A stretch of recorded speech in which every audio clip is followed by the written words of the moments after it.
l'équilibre d'une équation de réaction d'une transformation chimique. Alors, pour parler de ce sujet-là, nous allons repartir sur la réaction vue précédemment, donc celle du fer et du dioxygène qui vont réagir pour donner de l'oxyde de fer. Alors, on va partir sur le bilan de la transformation chimique.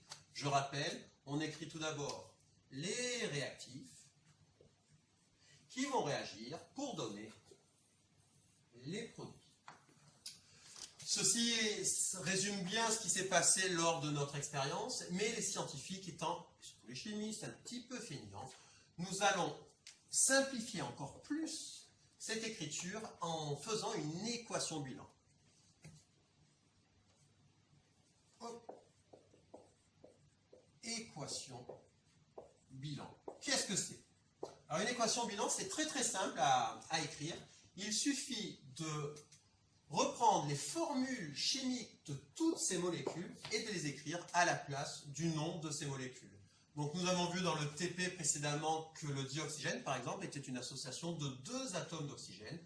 Donc au lieu d'écrire dioxygène à la place, je vais écrire O2. Je vais faire la même chose avec le fer. Je recherche, évidemment, on ne peut pas savoir tout par cœur. Je recherche dans la classification périodique. Le fer a pour symbole Fe. À la place du fer, je vais écrire Fe. Je sépare toujours ces deux molécules par un plus. De même, pour expliquer qu'il y a une transformation chimique. Et je vais chercher dans des livres, cette donnée de toute façon sera toujours donnée. Je vais donc regarder la formule de cet oxyde de fer et on me dit que c'est du Fe3O4. Je viens d'écrire un bilan de transformation chimique, et une équation bilan. Je vois que cette écriture est encore plus simplifiée, paraît un peu plus intelligente, mais surtout l'intérêt c'est qu'on va pouvoir travailler dessus et comprendre ce que la nature va réellement faire pendant cette transformation chimique.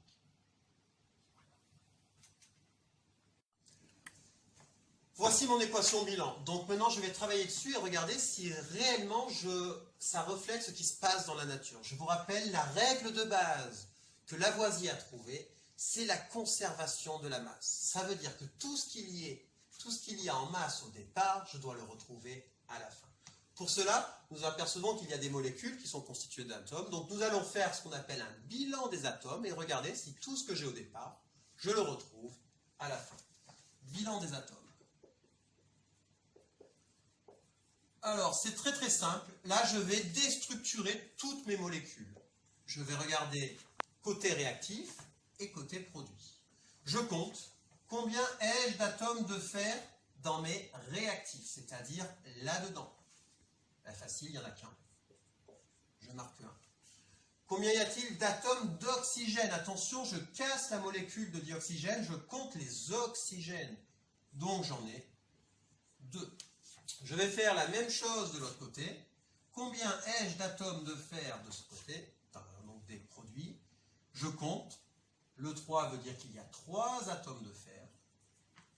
Pareil pour l'oxygène. J'ai un 4 en indice qui me dit que dans cette molécule, il y a 4 atomes d'oxygène. Et bien là, il y a un gros problème. Je viens de montrer que dans les réactifs, il y a beaucoup moins d'atomes que dans les produits. Par contre, je m'aperçois d'une chose, c'est que tous les atomes des réactifs, les sortes d'atomes, je retrouve exactement les mêmes que dans les produits. Ça, c'est bon signe, mais il y a un gros problème parce qu'il faut absolument qu'à la fin, à la fin, je retrouve ce qui se passe dans la nature, c'est-à-dire qu'il y ait autant d'atomes de ce côté-ci que de ce côté-là. Merci. Revenons sur notre équation bilan. Nous avons un problème, cette équation n'est pas équilibrée. Pourquoi? On le répète, il n'y a pas le même nombre d'atomes au départ et à la fin. Donc il va falloir absolument l'équilibrer. On ne va pas l'équilibrer parce que M. Boson veut qu'elle soit équilibrée. On va l'équilibrer parce que quand je fais l'expérience, c'est ce qui a été fait, je m'aperçois que cette expérience a été réalisée, a fonctionné. Ça veut dire que la nature le fait. Donc nous allons juste humblement essayer de retrouver ce que fait la nature.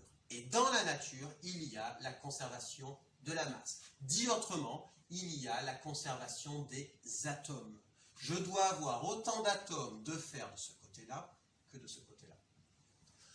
Alors, l'idée, il y a plein d'idées Elles sont pas bêtes, mais beaucoup sont fausses quand même. Alors, on va énoncer les... On va essayer de comprendre. J'attaque. Le problème, c'est le fer. Alors, le fer, je m'aperçois qu'il y en a 3 ici, et j'en ai qu'un ici. Donc, je vais me dire bêtement, je vais rajouter du fer. Je réécris ce qu'il y avait au départ. Et je m'aperçois qu'il me manque du fer, donc je vais rajouter l'atome de fer. Alors, ce n'est pas moi qui le rajoute, c'est la nature qui le fait directement quand elle fait cette expérience. Ici, je compte, j'ai 2 atomes de fer, il m'en faut 3, donc je vais encore en rajouter 1. 3 atomes de fer, 3 atomes de fer. Je viens d'équilibrer l'atome de fer. Je vais rester sur ce même raisonnement et je vais regarder l'atome d'oxygène. J'ai 4 atomes d'oxygène, je n'ai que 2 atomes d'oxygène. Donc, je vais rajouter de l'oxygène. Je rajoute un et j'en rajoute encore un. Mais là, attention, gros danger, warning. Ce que je viens de faire est complètement faux. Pourquoi? Il faut bien comprendre cette étape-là pour se rendre facile cette notion de chimie. Vous ne pouvez équilibrer une équation bilan qu'en vous servant des molécules qui étaient présentes dans votre équation bilan ou dans votre bilan de transformation. Ça veut dire quoi? Ça veut dire que si on me dit qu'au départ j'ai du dioxygène, je ne pourrai rajouter, la nature ne pourra rajouter que ce qu'il y a là au départ dans ces réactifs, c'est-à-dire du dioxygène. Donc je n'ai pas le droit de rajouter les atomes n'importe comment, je ne pourrai les rajouter qu'en rajoutant ce qu'il y avait au départ. Mais le nombre peut être très important. Donc ici, je ne rajoute pas de l'oxygène, mais je suis obligé de rajouter du dioxygène. Mais je peux en rajouter, comme je vous dis, le but c'est de retrouver ce qui se passe dans la nature autant que je veux. Le problème, c'est que si j'en rajoute 4 molécules pour retrouver 2, 4, 6, 8, moi, il ne me fallait que 4 atomes d'oxygène à la fin. Donc là, j'en ai mis beaucoup trop, la nature ne fait pas cette erreur, et en fait, il faut en enlever. 2, 4, 4, je viens de retrouver exactement mes molécules, mes atomes du début et de la fin. On refait un petit bilan. Le fer, je compte 1, 2, 3. 3. L'oxygène, 2 plus 2, 4. Bilan des produits, celui-ci n'a pas changé. J'ai bien 3 atomes de fer, 4 atomes d'oxygène.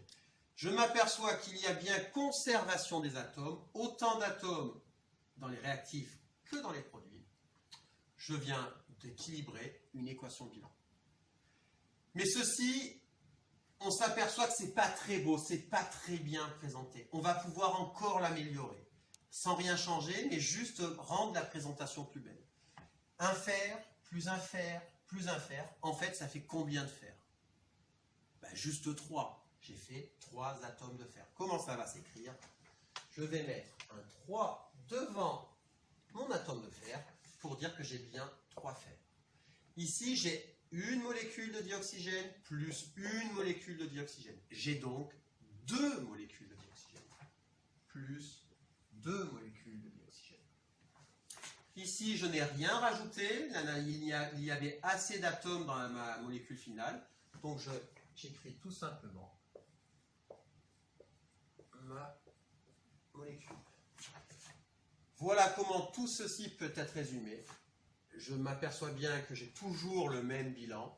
Je viens d'écrire l'équation bilan de la transformation chimique du fer, de la combustion du fer. Voilà ce que Lavoisier a découvert. Génial. Allez, c'est parti.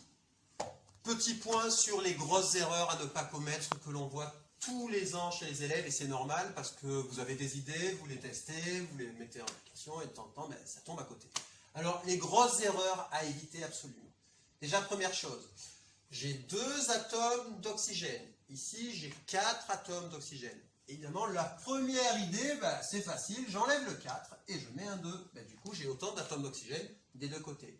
Ceci, vous n'avez pas le droit de le faire parce que cette molécule-là n'est plus la même que la molécule de départ. Je vous rappelle que dans le protocole de départ, on nous dit qu'on obtient un oxyde de fer qui a pour formule Fe3O4. Donc, à la fin de l'expérience, je dois avoir du Fe3O4. Deuxième erreur fréquente.